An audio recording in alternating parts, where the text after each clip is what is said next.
I'm exploring New Zealand's South Island with my best friend and cameraman, Carl. We'll come to discover phenomena far beyond what we expected.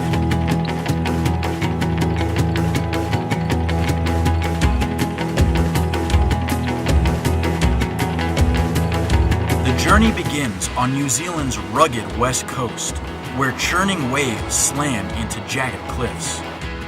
In this part of New Zealand, you can summit a mountain, go scuba diving, and walk through a jungle, all within a few miles of each other.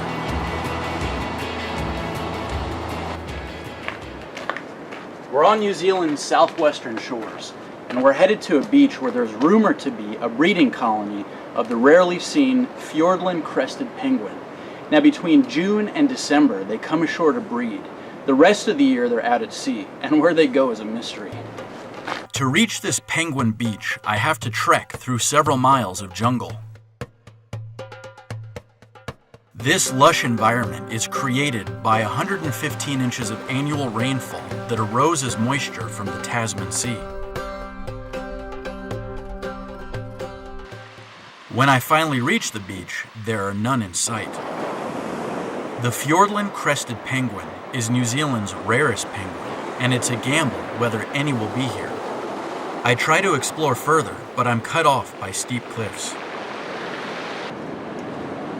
Just as disappointment sets in, I spot a penguin where I didn't think to look for one, at the top of a cliff.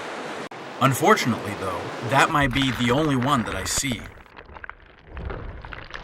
But I know there must be some penguins out to sea fishing, and they've got to return sometime.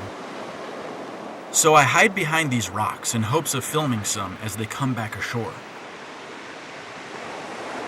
After an hour, I spot a penguin that came ashore and snuck right past me.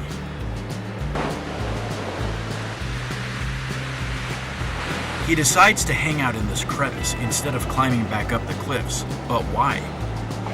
Up above, who are they? They seem to know of his arrival and are coming down to meet him.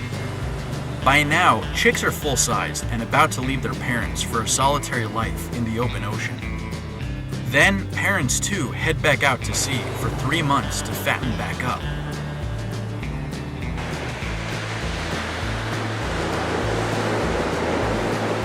Unfortunately, the Fiordland crested penguin is on the decline.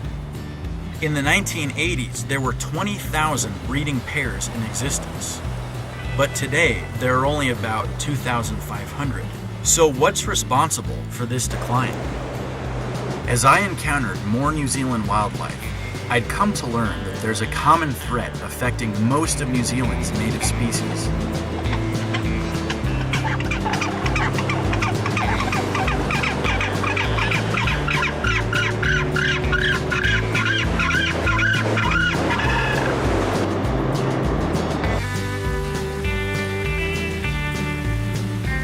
The rugged west coast was a surreal introduction into New Zealand, but now we're headed into the island's interior.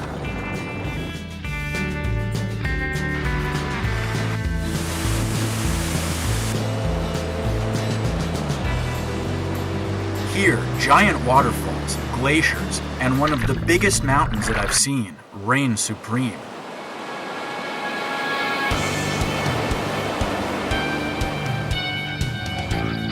And now, I'm at what's possibly New Zealand's biggest, most impressive, jaw-dropping spot, Mount Cook Aoraki National Park.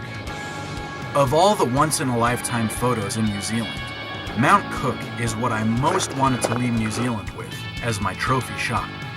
But sure enough, a storm moves in and Mount Cook becomes completely obscured by clouds. Despite the rain, I make the journey up to Mount Cook through this stunning glacial valley and hope for the best. When I came around the last corner, I was stopped dead in my tracks by the enormous view of Mount Cook and its icebergs.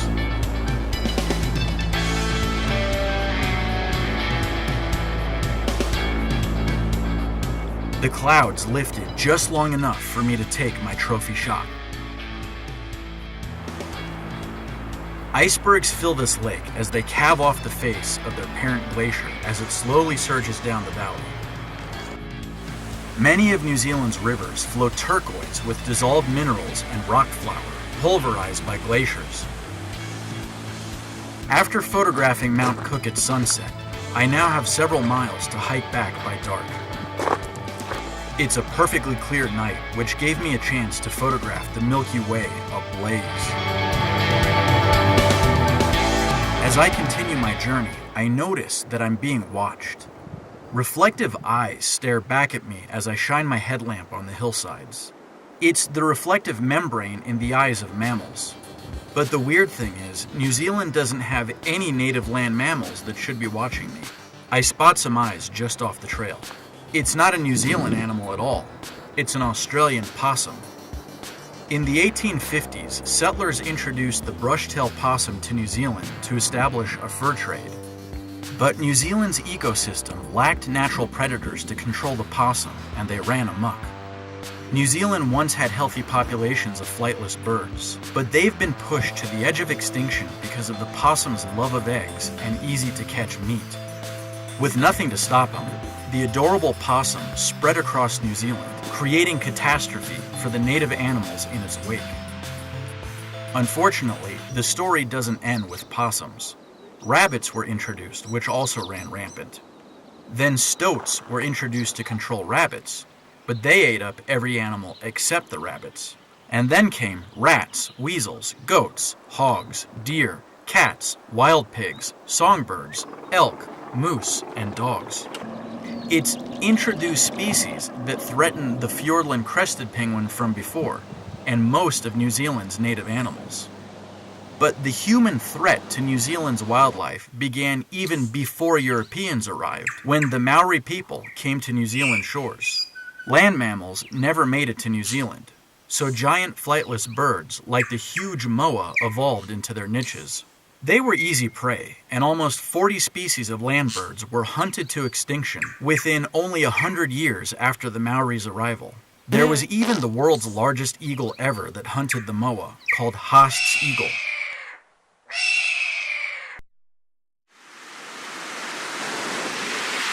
So we pulled over to photograph this waterfall, and coincidentally, there's two kayakers about to go over that waterfall.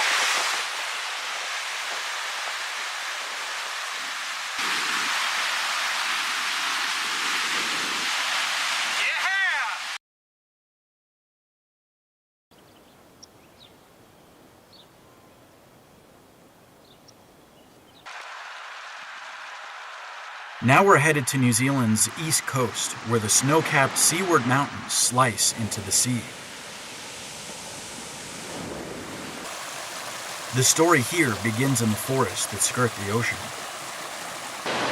Well, now we're on New Zealand's east coast, where you'd expect to find a lot of marine life like whales and dolphins. But you might be a little surprised to find out which ocean creature is hanging out at the waterfall that we're headed to now. Ironically, I'm venturing through the forest to a freshwater stream to get close to a marine mammal who's supposed to live in the sea. Check it out! It's a fur seal pup, and at first it makes no sense that a lone pup is so far from the beach and the safety of his mother. Pups hike up to this stream, but why do they do it? Apparently, just to play. But play is nature's nicely disguised way of developing muscles and swimming skills.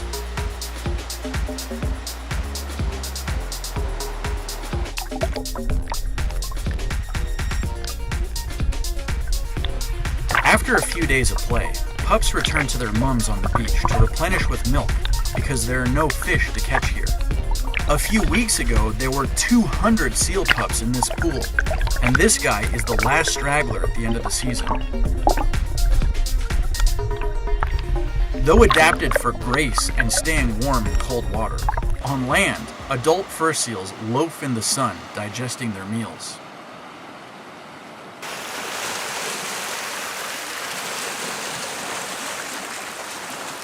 The ocean is a parallel universe to our human world that we can't readily see.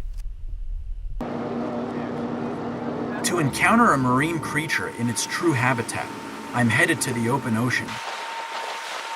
But not just to observe from the water's surface. I want to meet one in person. Now I'm in their world, but to attract them, I have to seem interesting enough to provoke investigation.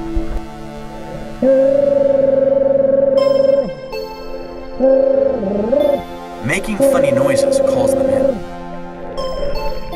I see and hear no sign of them at first, but they can hear me from miles away underwater. Then, bubbles float up from the deep. Suddenly, a group of dusky dolphins swim in and surround me. I'm in total awe. One mother even swims by with her tiny calf. They're having fun watching me twist around to keep the camera on them.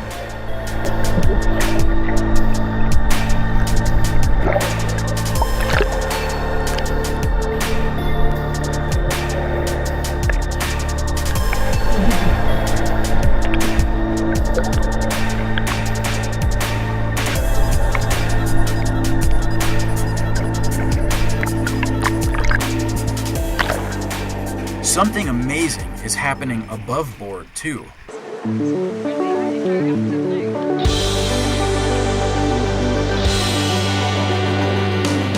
An epic pod of dolphins, one of the biggest the ship's captain has ever seen, has moved into the area. Pods of 200 are common, but today the ship is surrounded almost as far as the eye can see. Among this group of duskies are dozens of mothers with tiny newborn calves.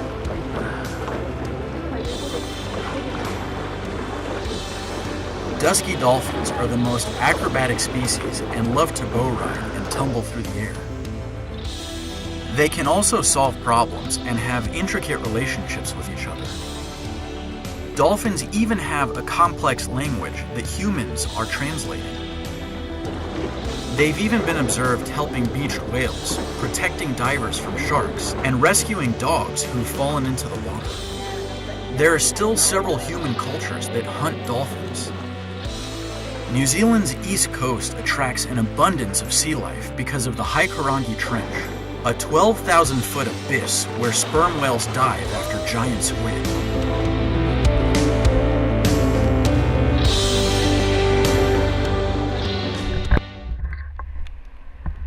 Fiordland makes up the southwest corner of New Zealand, a region of rainforest and sheer mountains that meet the ocean. Here, Milford Sound, a visual wonder of the world, is a 9-mile-long fjord carved by glaciers, surrounded by 4,000-foot peaks.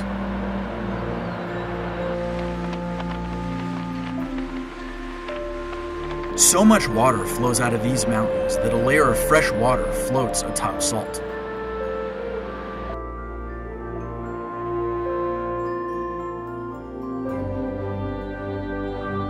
With 270 inches of rain per year, Milford Sound is the wettest place in New Zealand.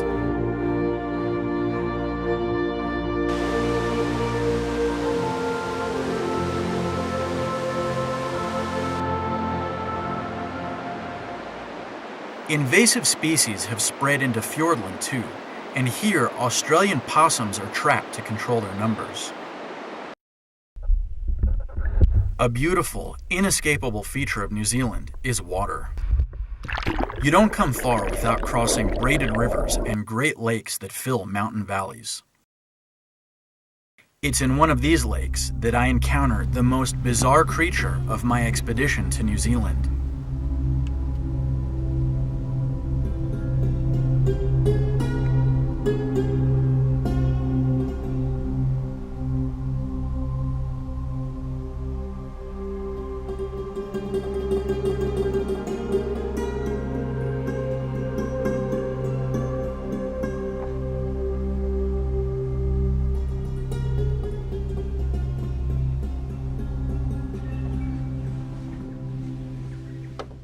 There's a large group of longfin eel who have taken up residence underneath this pier. This friendly sea monster can get almost 2 meters long and reach an age of 50 years, but their life cycle is most amazing. They spend their life in freshwater lakes like this, but then towards the end of their life, they stop feeding head downriver into the ocean where they spawn. Then they die. Now the baby eels somehow make their way back up the rivers into these freshwater lakes.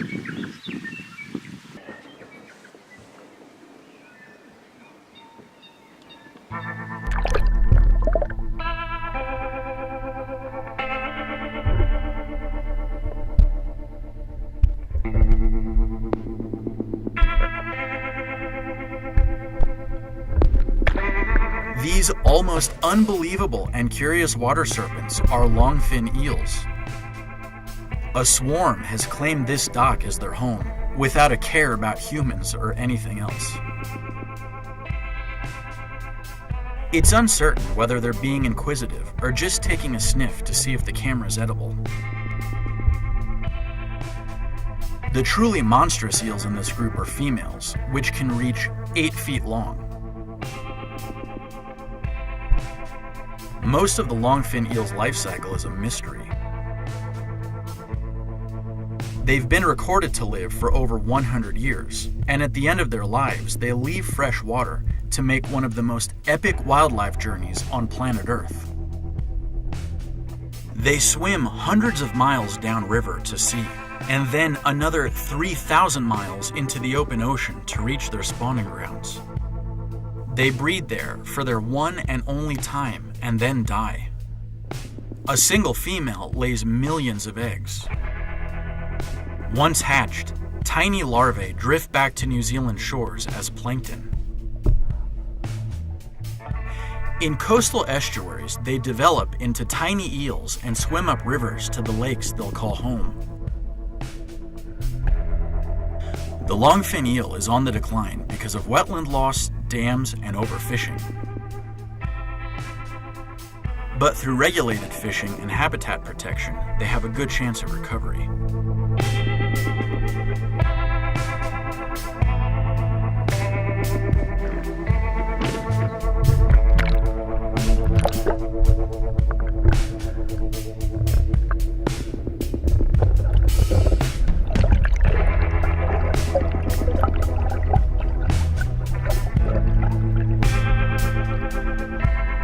Introduced species like trout can displace local fish. However, a most unexpected aquatic foreigner that's invaded much of New Zealand's fresh water isn't a fish or an animal at all, but an all-enveloping slime called didymo, or rock snot. This algae is billions of individual cells called diatoms that form slimy colonies.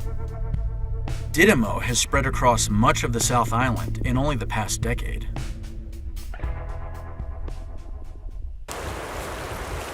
Now, if you want to experience the most extreme that New Zealand has to offer, you're going to have to explore by foot. So I'm headed into the backcountry for 4 days on the Routeburn Track, which is one of New Zealand's great walks. It heads through 2 national parks and several different ecosystems, and you can see a lot of cool stuff along the way. I had no idea what I was in for before this epic traverse of New Zealand's Southern Alps. 20 continuous miles of steep mountains garnished with lush rainforest. As a photographer, it was difficult to cover ground because there was always something jaw-dropping to stop and shoot. My goal of this trek was to film one of New Zealand's iconic animals, the world's only alpine parrot, the kea. Shortly after the trek began, the Routeburn climbed steeply through luxurious beech forests, where trees were covered in moss. The trail went higher yet, above treeline, where the Alps sprawled as far as the eye could see. We spent the first night in this mountain hut. The rest of the Routeburn Track was a waking dream of unimaginable sights around every corner.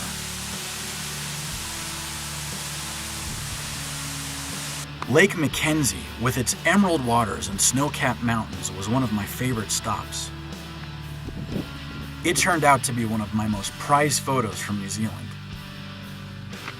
The next day would bring a grueling hike up over a mountain range. Those distant shores are where we began.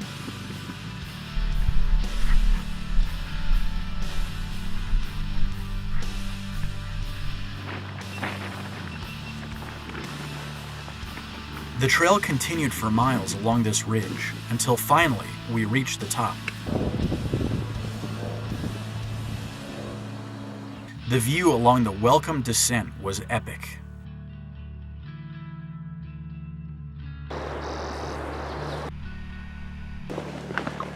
The massive face of the Humboldt Mountains was another unexpected trophy shot. However, now past the halfway point, I still hadn't gotten close to any Kia.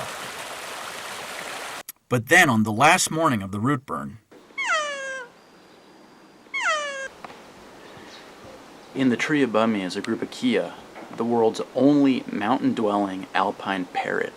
Now they're very clever, they're as intelligent as the smartest monkeys, and they're very curious, and more so than curious, mischievous. Now they're native to New Zealand, and they get about 1 kilogram in weight, so they're pretty big. Some Kia have a nasty little habit that led to a bounty on their heads. Before 1986, hundreds of thousands of Kia were killed on sight because they were thought to be sheep killers. But what could this rascal have done to earn such a reputation? Through their experimental nature, some Kia learned that they could land on the backs of sheep and peck away at their skin to get a nibble of blood and fat. The omnivorous Kia eats mostly plants though, including berries, roots, and leaves, and whatever lizards and insects he may come across.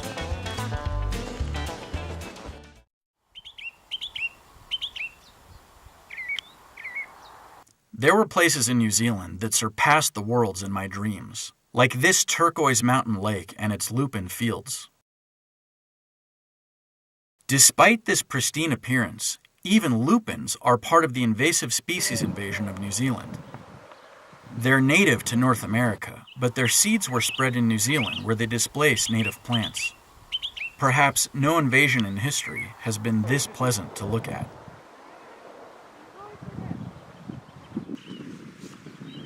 New Zealand isn't exactly a hotspot of reptiles and amphibians, but while driving through the interior of the South Island, I came across this sunny field strewn with boulders.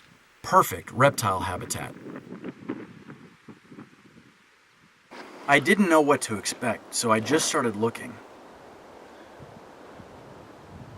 Nothing. Yep, there's one. Okay.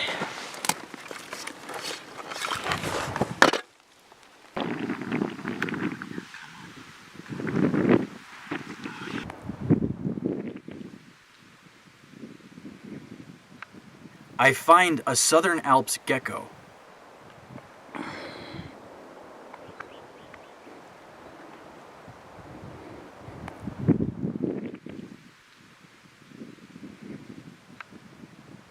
Expecting more geckos, I get a bonus and find a common skink.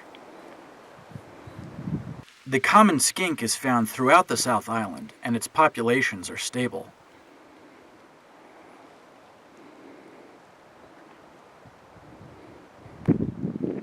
Large crickets called weta also live beneath these stones.